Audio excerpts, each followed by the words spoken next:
Hello everyone, नमस्ते आप सभी को। आज जो है टॉपिक हमारा सेंट्रल बजट है 2023-24। क्लियर है? ये जो आने वाले एग्जाम है हमारे 69 बीपीएससी खास करके, ठीक है, और भी अदर जो स्टेट पीसीएस होते हैं उनको ध्यान में रखते हुए आज का जो टॉपिक है हमारा सेंट्रल बजट, इसको क्या किए हम लोग समराइज किए हैं, ठीक है। इसको बुलेट पॉइंट में रखा गया है ताकि जो भी एस्पिरेंट है उनको कम समय में जो है चीज़ों को ध्यान में रख सके। आइए स्टार्ट लेते हैं। सबसे पहले जो बजट डेट को देखते हैं, क्योंकि एग्जाम में डेट पूछ लिया जाता है कि किस दिन जो है बजट को इंट्रोड्यूस किया गया। तो हमारा जो 1 फरवरी 2023 को by FM finance minister Nirmala Sitharaman के द्वारा जो है हमारा बजट पेश किया गया था। बजट क्या होता है, अगर सरल शब्दों में समझ लीजिए, बजट अगर कहीं सुनते हैं तो इसका मतलब क्या होता है। बजट क्या होता है, किसी भी देश का या किसी भी सरकार का, ठीक है, जो एक साल में कहाँ से इनकम आ रहा है और एक साल में कहाँ खर्च करेंगे, उसका जो है एक स्टेटमेंट होता है, ठीक है, एक एस्टिमेट होता है कि हमारे पास पैसा यहाँ से आएगा और इस पैसे को हम यहाँ यहाँ खर्च करेंगे। सरल शब्दों में बजट यही है, ठीक है, ज्यादा कोई रॉकेट साइंस नहीं है, सिंपल शब्द है। और इसको जो है 1 फरवरी 2023 को इंट्रोड्यूस किया गया था हमारे फाइनेंस मिनिस्टर निर्मला सीतारमन के द्वारा।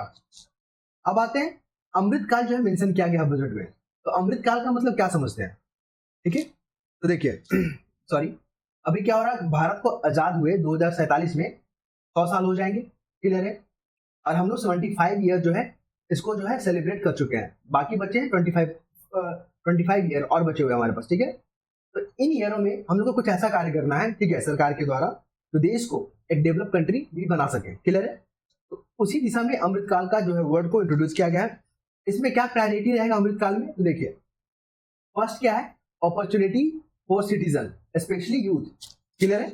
मतलब नागरिकों को, विशेषकर युवा वर्ग को, और उनको जो है अवसर, उनको जो है अपॉर्चुनिटी, ठीक है, अवसर उपलब्ध कराना है, ठीक है, ताकि अपना जो है डेवलपमेंट कर सके वो, ठीक है, अपना ग्रोथ कर सके। सेकेंड क्या प्रायोरिटीज है हमारा, strong push for growth and job. कहने का तात्पर्य रोजगार सृजन पे हम लोग को फोकस करना है, ठीक है, रोजगार को बढ़ाना है हमें, ठीक है, रोजगार सृजन अगर सरल शब्दों में कहा जाए तो, और विकास पे हमें फोकस करना है, क्लियर है। थर्ड नोटिस करेंगे हम लोग expand macro and economic stability. कुल मिलाकर जो है हमारा आर्थिक स्थिति को सुदृढ़ करना है, ठीक है, मजबूत करना है। आर्थिक स्थिति को क्या करना है, हमें मजबूत करना है, आर्थिक स्थिति मजबूत करना है, क्लियर है। तो ये हमारा अमृतकाल का जो 3 प्रायोरिटीज है। अब आते हैं इंडिया एट द रेट 100, ठीक है, ये भी टर्म जो है बजट में फोकस किया गया है। तो वही 100 कहने का मतलब है जो हमारा 1947 में आजाद हुआ था, तो 2047 तक जो है हमारा 100 साल हो जाएगा, ठीक है। तो हम लोग क्या कर लेंगे, ठीक है, 100 साल होते होते हम लोग क्या अचीव कर लेंगे, या किस पे फोकस रहेगा हमारा, तो इकोनॉमिक एम्पावरमेंट ऑफ वीमेन, ठीक है। सबसे पहला क्या है, महिलाओं का आर्थिक सशक्तिकरण, ठीक है, महिलाओं को आर्थिक रूप से मजबूत करना। वो कैसे होगा, तो क्या कर रहे हैं हम लोग, 81 लाख जो एसएचजी क्या होता है, सेल्फ हेल्प ग्रुप को जो है हम लोग सहायता देंगे, ठीक है। और ये लोग क्या करेंगे, जैसे कि दीनदयाल अंत्योदय योजना हो गया मान लीजिए, ठीक है, और राष्ट्रीय ग्रामीण आजीविका मिशन है, इसके तहत क्या होगा, 81 लाख स्वयं सहायता समूह को बड़े उत्पादन उद्यमों में परिवर्तित करना। जितना भी जो छोटे छोटे उद्यम है, ठीक है, छोटे छोटे इंडस्ट्री है, ठीक है, लघु उद्यम है, ठीक है, उसको हम लोग को बड़े में कन्वर्ट करना है। फिर पीएम विश्वकर्मा कौशल सम्मान, ये क्या है, तो जो हमारे जो कारीगर लोग हैं, हमारे जो शिल्पकार है, उनके जो अंदर हुनर है, उनको जो है हुनर को निखारना, उनको प्रशिक्षण करना, ठीक है, उनको जो है स्किल बनाना, क्लियर है। तो एक बजट में पीएम विकास करके भी टर्म जो इंट्रोड्यूस किया गया है, तो ये जो है पीएम विकास इसी से संबंधित है, ठीक है।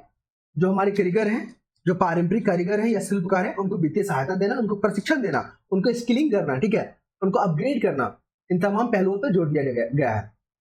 ये सब 2047 आते आते हम लोग कंप्लीट हो जाएगा, ठीक है। टूरिज्म पे अगर बात की जाए, तो जो हमारे देश में जो पर्यटन को लेकर जो संभावनाएं हैं, जो अपॉर्चुनिटीज है, ठीक है, उसको ग्लोरीफाई करना, ठीक है, उसको डेवलप करना, उसको मजबूती प्रदान करना, जो हमारा ये मुख्य एजेंडा है, ठीक है। अब आते हैं ग्रीन ग्रोथ पे। ग्रोथ तो भारत कर रहा है, लेकिन ग्रीन ग्रोथ को फोकस करके, ठीक है, इसमें क्या होगा कि ऐसे ऊर्जा, ऐसे एनर्जी पे फोकस करना है जो रिन्यूएबल हो, ठीक है, जो हमारे अर्थ को, ठीक है, जो हमारे इन्वायरमेंट पे इम्पैक्ट ना करे, कम से कम लॉस करे, ठीक है। तो ग्रीन ग्रोथ दिशा में हम लोग को आगे बढ़ना है। एक इंपॉर्टेंट फैक्ट क्या है इस बजट में, यूनियन बजट जो है एस्टिमेट, सॉरी यहाँ पर जो है स्पेलिंग मिस्टेक हो गया है, और एस्टिमेट है लगभग 7% का एस्टिमेट रहेगा हमारा ग्रोथ रेट, ठीक है, इस बार का बजट में।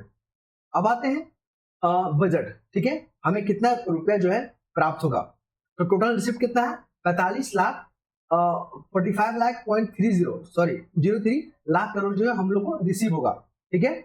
और उसमें से सबसे ज्यादा जो है रेवेन्यू रिसिप्ट होगा 26,32,281 करोड़ रुपया, ठीक है। यहाँ पे ध्यान देने वाली बात है कि रेवेन्यू जो है हमारा वो ज्यादा है किससे, कैपिटल से। रेवेन्यू रिसिप्ट जो है हमारा ज्यादा है किससे, कैपिटल से। इस टर्म को याद रखिएगा, एग्जाम में पूछ लिया जाता है कि क्या बताइए हमें कि जो बजट में सबसे ज्यादा रिसिप्ट रेवेन्यू से आता है या कैपिटल से आता है। तो सबसे ज्यादा रेवेन्यू रिसिप्ट आता है हमारा, फिर आता है कैपिटल। जब इतना इनकम हुआ हमारा तो खर्च भी इतनी होगा। तो देखिए टोटल एक्सपेंडिचर कितना हो रहा है। टोटल एक्सपेंडिचर जो है हमारा 45,03,97 लाख करोड़, मतलब जितना इनकम हुआ हमारा उतना ही जो है एक्सपेंडिचर हो जा रहा है कुल मिलाकर। तो रेवेन्यू एक्सपेंडिचर कितना कर रहे हैं। रेवेन्यू एक्सपेंडिचर का मतलब क्या होता है, जैसे गवर्नमेंट है हमारा, उसमें एम्प्लॉय लोग हैं तो एम्प्लॉय का सैलरी वगैरह दे रहे हैं, ठीक है, ये सारा जो है मेंटेनेंस का खर्च सारा रेवेन्यू हो जाता है। इससे आपका कैपिटल जनरेट नहीं होता है, क्लियर है। और कैपिटल एक्सपेंडिचर में क्या होता है कि आपका जो एसेट बन रहा है, क्लियर है, ठीक है। कैपिटल में क्या होता है, एसेट बनता है, ठीक है। और रेवेन्यू में क्या होता है, मेंटेनेंस जाता है, जैसे एम्प्लॉय लोग हो गए तो सैलरी देना, पेंशन देना, ठीक है। तो रन करने के लिए जो भी खर्च होता है वो हमारा रेवेन्यू होता है। कैपिटल एक्सपेंडिचर हमारा एसेट जो है हमारा क्रिएट होता है, क्लियर है। यहाँ पर भी ध्यान देने वाली बात है कि रेवेन्यू एक्सपेंडिचर ज्यादा है किससे, कैपिटल एक्सपेंडिचर से। इसको भी ध्यान में रखिएगा, इनकी स्टेटमेंट में बना के पूछ लिया जाता है। अब आते हैं थोड़ा सा देखते हैं डेफिसिट, वेरियस डेफिसिट, ठीक है।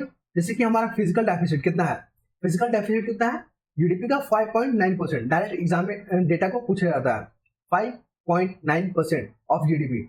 रेवेन्यू डेफिसिट कितना है, 2.9 ऑफ जीडीपी। देखिए फिजिकल डेफिसिट का मतलब सरल शब्दों में समझ लीजिए कि मान लीजिए बजट है, ठीक है, मान लीजिए हमारा 100 रुपया का बजट है, ठीक है, 100 रुपया हमारा जो है खर्च है और हमें 90 रुपया ही इनकम हो रहा है। तो 10 रुपया का जो लॉस हो रहा है ना, तो 10 रुपया हम लोग क्या करेंगे, उधार से लेंगे, मार्केट से लेंगे, ठीक है, मार्केट से लेंगे। तो ये जो है ना, यही हमारा फिजिकल डेफिसिट होगा कि सरकार को कितना उधार लेना होगा। तो जीडीपी का 5.9% जो है ना उधार लेना पड़ेगा अपने बजट को पूरा करने के लिए, क्लियर है। रेवेन्यू डेफिसिट क्या होता है, 2.9% of GDP. Effective revenue deficit कितना है बजट का, 1.7% ऑफ जीडीपी। और जीडीपी क्या होता है, देखिए किसी भी देश का, ठीक है, एक फाइनेंशियल ईयर में, मान लीजिए भारत है, भारत का पूरा टोटल एरिया ही, ठीक है, मान लीजिए 1 ईयर ले लिए, 1 मार्च से 30 अप्रैल तक ले लिया हम लोग, क्लियर है। इसके अंदर जितना भी प्रोडक्शन हो रहा है, ठीक है, चाहे गुड्स का हो चाहे सर्विसेज का हो, इस दोनों का जो मार्केट वैल्यू है, ठीक है, मॉनेटरी वैल्यू है, ठीक है, मार्केट प्राइस पे, ठीक है, तो उसी को टोटल अगर कर देते हैं, ठीक है, वो हमारा जीडीपी बन जाता है। जीडीपी वही होता है, ठीक है, सरल शब्दों में ये वो। अब आते हैं प्राइमरी डेफिसिट क्या होता है, 2.3% ऑफ जीडीपी। प्राइमरी डेफिसिट क्या होता है, मान लीजिए 10 रुपए जो हम लोग उधार लिए थे उसमें तो इंटरेस्ट देना पड़ेगा ना, तो उस इंटरेस्ट को हटा दीजिए, तो वो हमारा प्राइमरी डेफिसिट हो गया। अब आते हैं हम लोग कि बजट में जो पैसा आ रहा है, ठीक है, भारत सरकार को जो पैसे रिसीव हो रहे हैं, सबसे ज्यादा पैसा कहाँ से आता है। तो ये देखिए हमारा 34% जो है बोरोइंग और अदर लाइबिलिटी, ठीक है, जो बजट का जो पैसा आ रहा है वो हम लोग उधार से पूरा कर रहे हैं, 34%। सेकेंड नंबर पे आता है जीएसटी से हमें 17% मिल रहा है, कॉर्पोरेशन टैक्स से हमें कितना मिल रहा है, 15%, इनकम टैक्स से कितना मिल रहा है, 15%, क्लियर है। इस डाटा को याद रखिएगा, ये बीबीआई बनेगा आपको। नेक्स्ट मूव करते हैं कि हमारा जो बजट का पैसा जो खर्च कर रहे हैं कहाँ कर रहे हैं सबसे अधिक, तो सबसे ज्यादा हम लोग कर रहे हैं इंटरेस्ट पेमेंट में 20%, ठीक है, 20% हम लोग इंटरेस्ट पेमेंट कर रहे हैं, इंटरेस्ट पेमेंट। सेकेंड कर रहे हैं स्टेट शेयर, क्योंकि हम लोग राज्य को जो कर जो हम लोग कलेक्ट करते हैं राज्य को देते हैं, ठीक है, ये बांटते हैं उसको, तो उसमें 18% उसमें खर्च हो रहा है। 17% central sector scheme. Central sector किसको बोलते हैं, वैसा स्कीम जिसमें सेंट्रल गवर्नमेंट का 100% फंडिंग हो, उसमें स्टेट जो है पार्टिसिपेट नहीं करता, उसमें स्टेट का कोई भी प्रपोर्शन जो है पैसा नहीं होता है। ये हो गया सेंट्रल सेक्टर स्कीम। और फाइनेंस कमीशन में 9%, ठीक है, और सेंट्रल स्पॉन्सर में 9% जो है भारत सरकार का बजट खर्च होता है, और डिफेंस में 8%। नेक्स्ट मूव करते हैं हम लोग, एक बजट में जो है सप्तऋषि जो है टर्म करके यूज किया गया है। सप्तऋषि का मतलब हो गया 7 प्रायोरिटीज पे फोकस किया गया है कि हम लोग को इस जो है इस रास्ते पे हम लोग को चलना है। पहला क्या है, अगर पूछा जाएगा एग्जाम की सप्तऋषि क्या है बजट में, तो 7 प्रायोरिटीज डिसाइड किया गया, जिसमें से है इंक्लूसिव ग्रोथ, इंक्लूसिव ग्रोथ को हिंदी में क्या बोलते हैं? समावेशी विकास। Reaching the last mile, reaching the last mile का मतलब होता है अंतिम व्यक्तियों तक पहुंच। गांधी जी का एक स्टेटमेंट है, क्वाट है कि अगर आपको विकास देखना है, ठीक है, कि किसी देश का विकास हुआ है कि नहीं, तो आप जो अंतिम व्यक्ति है, ठीक है, जो अंतिम पायदान पे जो व्यक्ति खड़ा है ना, उनसे जाके पूछिए क्या आपको खाना मिल पा रहा है, क्या आपको रहने के लिए घर मिल पा रहा है, क्या आपको एजुकेशन मिल पा रहा है, क्या आपको अवसर मिल रहा है। अगर ये आप काम करते हैं तो सच में हमारा जो देश आगे बढ़ रहा है। और एक गांधी जी एक और कोटेशन दिए थे कि अगर आपको निर्णय लेना है, ठीक है, सही है या गलत, तो माइंड में एक चीज हमेशा रखिएगा ध्यान कि आप ऐसा डिसीजन लीजिए जो अंतिम व्यक्ति है, जो मार्जिनलाइज व्यक्ति होते हैं, जो अंतिम पायदान पे, उनको कैसे फायदा पहुंचे। अगर आप उनको फायदा पहुंचा दे रहे हैं तो आपका जो निर्णय है, जो फैसला है, वो सही है। ये गांधी जी का कोटेशन है। क्लियर है? चलिए हम लोग आगे बढ़ते हैं। थर्ड जो प्रायोरिटीज है हमारा, इंफ्रास्ट्रक्चर एंड इन्वेस्टमेंट, इसको हिंदी में बोलते हैं हम लोग अवसंरचना और निवेश, ठीक है। और अनलीजिंग द पोटेंशियल, मतलब हमारा जो क्षमता है उसको सामने लाना, उसको निखारना, उसको ग्लोरीफाई करना। क्लियर है? ग्रीन ग्रोथ क्या होता है? डेवलपमेंट तो हो रहा है, विकास भी हो रहा है, लेकिन ग्रीन ग्रोथ करना है हम लोग को रिन्यूएबल पे ज्यादा फोकस करना है, ठीक है। और जो फॉसिल फ्यूल है, जो कन्वेंशनल एनर्जी है, उसकी डिपेंडेंसी को कम करना हमें, क्योंकि भारत जो है अभी भी अपना 85% जो है ऑयल होता है, क्रूड ऑयल, हम लोग इंपोर्ट करते हैं, कोयला भी हम लोग इंपोर्ट करते हैं। तो इतना सारा डिपेंडेंसी है, उसको कम करना है। वो कम कैसे होगा? तो हम लोग को रिन्यूएबल एनर्जी की तरफ आगे बढ़ना होगा। तो उस पर हम लोग को R&D, रिसर्च एंड डेवलपमेंट का कार्य करना होगा, ठीक है, नया नया अपॉर्चुनिटी खोजना होगा। अब आते हैं यूथ पावर। यूथ पावर को हिंदी में बोलते हैं युवा शक्ति, ठीक है। इसमें फोकस करना है हमें, और फाइनेंशियल सेक्टर पे भी फोकस करना है, वित्तीय क्षेत्र। एक जो है हमारा लक्ष्य है 2047 तक भारत को डेवलप कंट्री बना देना है, ठीक है, डेवलप कंट्री बना देना है, ठीक है, 2047 तक। ये हमारा था सेंट्रल बजट का महत्वपूर्ण बिंदु, और जिसको हम लोग कम शब्दों में बहुत ही शॉर्ट करने की कोशिश किया गया है, ताकि स्टूडेंट को फायदा हो सके उनको रिकॉल करने में और चीजों को समझने में। क्लियर है?